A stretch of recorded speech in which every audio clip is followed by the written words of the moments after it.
जय श्री कृष्ण, जय श्री राम। वाल्मीकि जी ने तो केवल 4 श्लोकों में उन विशेषणों का प्रयोग किया कि मुझे ऐसे व्यक्ति के बारे में बताओ जो इन गुणों से युक्त है। पर नारद मुनि ने कितने श्लोक बोल दिए।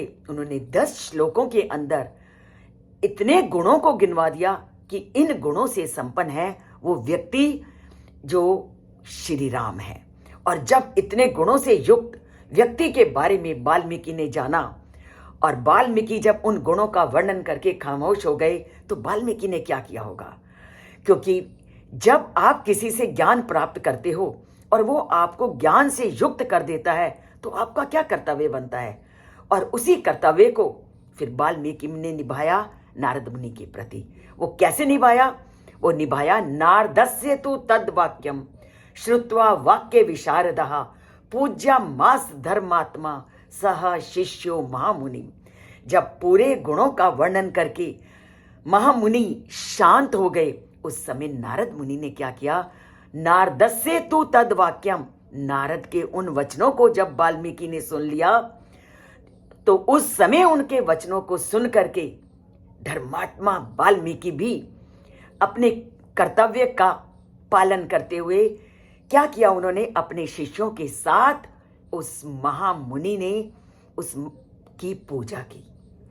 क्योंकि जब आप किसी से ज्ञान प्राप्त करते हो तो ज्ञान प्राप्त करने के पश्चात उनके प्रति आदर और सम्मान का भाव प्रकट करना हमारा लक्ष्य हो जाता है। तो जैसे ही नारद मुनि से उन्होंने इस अद्भुत गुणों से संपन्न व्यक्ति के बारे में ज्ञान को प्राप्त किया तो धर्मात्मा मुनि वाल्मीकि ने अपने शिष्यों के साथ उस नारद मुनि की विधिवत पूजा की, विधिवत उनका सम्मान प्रकट किया।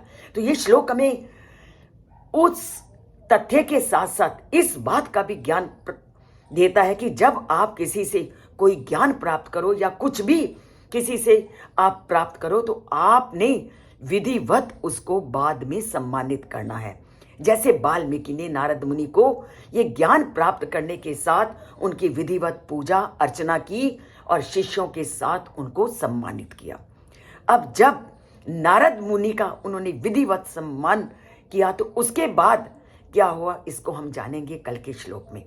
कि इसके बाद इन सब गुणों को जानने के पश्चात नारद मुनि और वाल्मीकि के बीच में क्या हुआ इसको जानेंगे कल के श्लोक में।